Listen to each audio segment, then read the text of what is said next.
Hai Sobat Sukses, kembali ketemu dengan saya di Siddhartha. Kali ini saya akan membahas cara menghitung dan melaporkan pajak untuk teman-teman yang berprofesi sebagai karyawan, ya, setelah yang satu ini.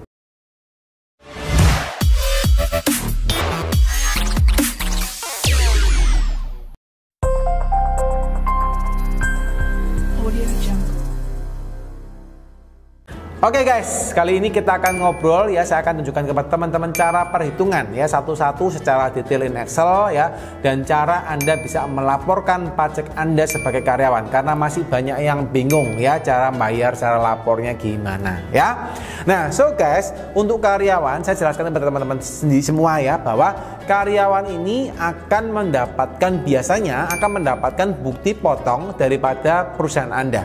Jadi kalau Anda bekerja di perusahaan, kalau perusahaan ini benar gitu, ya, maksudnya melaporkan pajak Anda secara real, dia atau perusahaan tersebut akan melakukan pemotongan kepada Anda apabila Anda sebagai karyawan tetap memiliki penghasilan di atas 4,5 juta per bulan. Ya, Anda memiliki penghasilan di atas 4,5 juta per bulan, Anda akan dipotong PPh, namanya PPh 21. Anda akan dipotong namanya PPh 21 oleh perusahaan Anda, ya. Namun setelah Anda dipotong pajak tersebut tidak hilang, teman-teman. Ya, jadi teman-teman yang mungkin habis dipotong terus dilupain, itu sayang sekali, ya.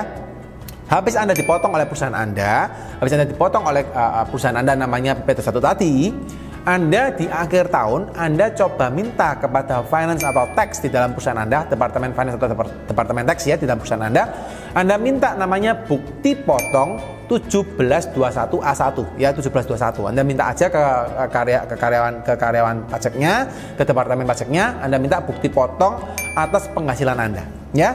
Nah, apa manfaat bukti potong tersebut? Bukti potong tersebut manfaatnya itu adalah uang muka pajak yang sudah Anda bayar di perpajakan. Jadi jangan sampai lupa, karena bukti potongnya itu adalah uang muka yang sudah Anda bayar. Jadi istilahnya itu ada dana, ya, dana Anda yang sudah terlanjur dibayar ke pajak, Anda minta kepada departemen pajak perusahaan Anda, ya. Nah, sekarang saya akan tunjukkan kepada teman-teman bagaimana cara menghitung dan melaporkannya, supaya Anda teman-teman punya gambaran secara luas bagaimana sih cara menghitung pajak karyawan dan melaporkan, yang paling penting melaporkan pajak karyawan Anda, ya. Oh, satu lagi yang saya perlu sampaikan kepada teman-teman. Banyak DM ke saya yang mengomongkan gini, Pak, saya itu sudah dipotong perusahaan, ya. Apakah saya perlu melaporkan lagi pajak saya? Nah, ini pertanyaan yang sering. Nah, saya jawab teman-teman, ya. Kalau teman-teman itu sudah dipotong oleh perusahaan itu cuma memotong Anda dan memberikan tadi bukti potong 1721A1. Tapi di akhir tahun Anda masih memiliki kewajiban untuk melaporkan sendiri pajak Anda di perpajakan, ya. Anda memiliki kewajiban untuk melaporkan pajak Anda di kantor pajak, ya, atau melewat online, ya. Intinya Anda masih memiliki kewajiban tersebut, ya. Oke, sekarang kita lihat dulu bagaimana cara menghitung dan melaporkannya. Nah, kita berpindah ke Excel, ya, teman-teman. Boleh lihat, ya, di Excel. Di sini saya tentukan Anda punya penghasilan selama tahun 2021, ya. Anda cek 2021 ini Januari sampai Desember, ya. Saya anggap saja Anda punya penghasilannya 8,5 juta per bulan, misal saja, ya. Kalau Anda di bawah itu, ya terserah. Di atas itu juga terserah, Anda cuma simulasikan aja, ya. Dari sana, anggap saja Anda punya THR dan bonus, misalnya 2 kali gaji, ya, misal saja, ya. Ditambah 8,5 juta dikali 2, maka total penghasilan Anda selama tahun 2021 ketemunya 119 juta. Oke?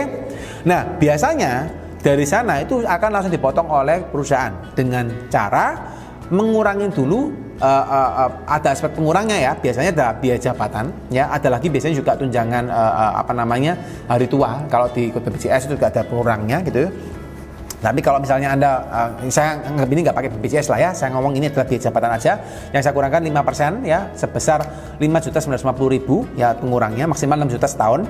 Terus PTKP-nya adalah 58.500.000. Nah, ini kalau teman-teman sering lihat video saya, ya, PTKP adalah penghasilan tidak kena pajak yang diberikan oleh pemerintah, batas penghasilan minimum yang diberikan oleh pemerintah untuk fasilitas, ya, fasilitas orang-orang yang mungkin penghasilannya nggak terlalu besar, ya. Yaitu adalah 4,5 juta per bulan atau 54 juta setahun untuk satu orang. Tapi kalau punya istri dan istrinya tidak bekerja ikut Anda, ditambahin lagi 4,5 juta per tahun, ya. Jadi 54 juta tambah 4,5 juta, kurang lebih itu PTKP-nya, ya. Di contoh di Excel Anda adalah 58,5 juta karena statusnya kawin K-0, kawin tidak punya anak ya.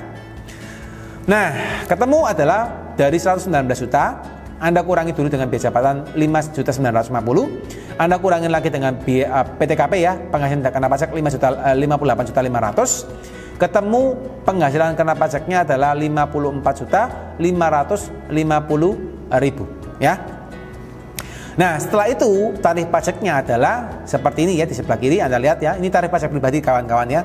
Jadi tarif pajak pribadi Indonesia itu ada progresif ya. Yang terbaru adalah 0 sampai 60 juta itu tarif pajaknya 5%. Di atas 60 juta sampai 250 juta. Jadi ini range ya, range aja. Gitu, range di atas 60 juta sampai 250 juta itu ya pajaknya 15%. Lalu di atas 250 juta sampai 5 juta pajaknya 25%. Di atas 500 juta sampai 5 miliar 30%. Di atas 5 miliar pajaknya 35% ya. Nah, so di sini teman-teman bisa lihat kalau dengan tarif penghasilan kena pajaknya 54.550.000 itu di sini dia kena tarif 2 tarif ya. Yang 5% itu 50 juta dikalikan 5%. Lalu yang sisanya adalah 4,5 juta, 4.550 itu dikalikan 15%. Ya, which is adalah tarif pajaknya kena setahunnya adalah 3.182.500 ya, dan biasanya ini sudah dipotong oleh perusahaan Anda. Anda tinggal minta bukti potongnya. Anda tidak perlu lapor pajak, tidak perlu bayar pajak lagi ya, tapi tetap harus lapor. Oke? Nah, setelah Anda tahu cara perhitungan bayar pajaknya gimana, sekarang kita harus tahu lapornya ya. Nah, untuk lapornya Anda harus tahu dulu berapa sih penghasilan bersih Anda yang bisa diakui di SPT ya. Dengan cara Anda cek dulu total penghasilan dari perusahaan ini 119 juta, Anda kurangkan dengan penghasilan dari pajak yang harus dibayar di SPT ya. 3.182.500 sama dengan penghasilan bersih yang bisa diakui di SPT adalah 115.817.500. Ya, itu yang bisa Anda diakui di SPT. Nah, setelah itu baru Anda lihat ya, harta 2020 yang sudah Anda laporkan itu berapa. Ya, misal saja Anda melaporkan harta 2020 adalah ini ya, ada motor 15 juta, uang tunai atau tabungan misalnya 135 juta, total harta Anda di 2020 adalah 150 juta total hartanya. Lalu jangan lupa kalau melaporkan harta selalu ada namanya hutang ya, jadi jangan hartanya aja hutangnya Anda, itu harus dua-dua ya. Hartanya misalnya Anda laporkan 150 juta, hutangnya berapa? Oh, ternyata ada cicilan motornya belum selesai bayarnya ya. Let's say ada hutang motor 8 juta yang masih sisa. Jadi Anda lihat saldonya adalah saldo per akhir tahun. Saldo per akhir tahun 2020. Anda cek ya. Nah, setelah itu maka ketemu harta 150 juta, saya kurangkan dengan total hutang 8 juta. Ketemunya harta bersih tahun 2020 adalah 142 juta. Ya, ini total harta bersih tahun 2020. Nah, langkah berikutnya Anda lihat ya.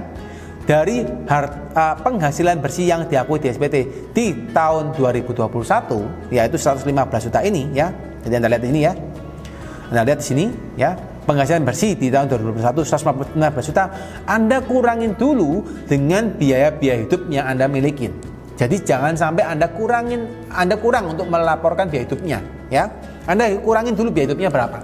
Misal biaya hidupnya 5 juta per bulan ya, itu tulis 5 juta per bulan ya. Biaya cicilan motor 700.000 per bulan ya, Anda tulis 700.000 per bulan ya. Intinya Anda hitung pengurangnya berapa.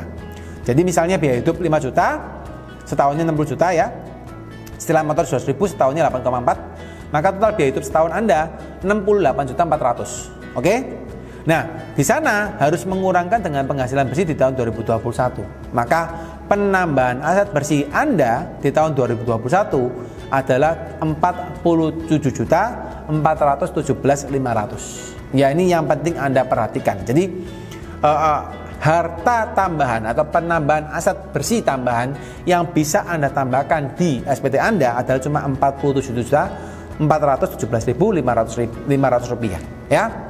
Nah, seringkali teman-teman tuh lupa. Jadi saya sering nemuin karyawan teman-teman yang berprofesi sebagai karyawan atau Anda yang berprofesi sebagai profesional, Anda kadang-kadang lupa.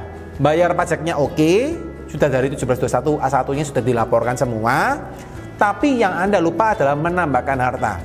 Nanti waktu di tahun-tahun berikutnya waktu Anda mau beli rumah enggak bisa, hartanya enggak ada. Ternyata tidak pernah menambahkan harta. Ini yang penting untuk Anda ketahui. Jadi harus tambahkan harta di SPT Anda, hitungannya dari tadi caranya ya.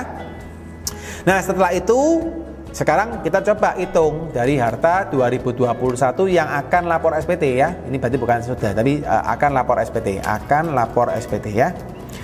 Dan cek harta 2021 yang akan lapor SPT ya adalah pertama ada motor, misalnya motornya masih ada ya 15 juta, uang tunai 135 juta ya, kalau memang masih nggak berubah ya.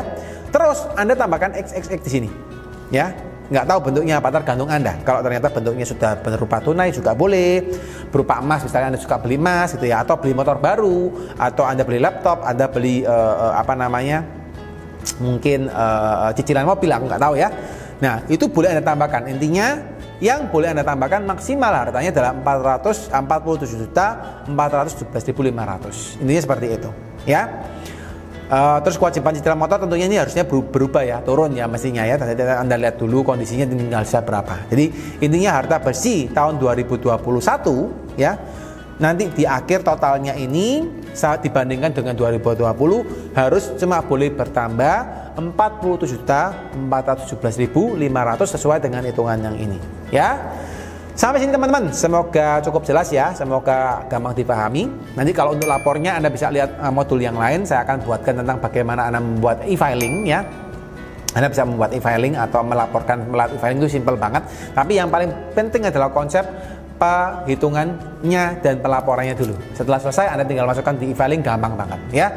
Kurang lebih itu guys, semoga dapat dipahami. Buat teman-teman yang belum paham silahkan komen di bawah ya. Boleh komen di bawah, atau teman-teman misalnya mau dapat respon cepat, Anda juga boleh follow saya di Instagram, DM saya di Instagram, dan saya akan balas DM Anda di Instagram ya. Kurang lebih itu teman-teman ya. Kalau teman-teman merasa video ini menarik, dikasih like ya, supaya juga bisa tonton dengan lebih banyak orang. YouTube juga bisa bantu video ini juga lebih berkembang. Juga di share ke teman-teman yang lain, supaya teman-teman yang lain juga lebih melek pajak ya, lebih ngerti bagaimana cara perhitungan pajaknya dengan baik ya.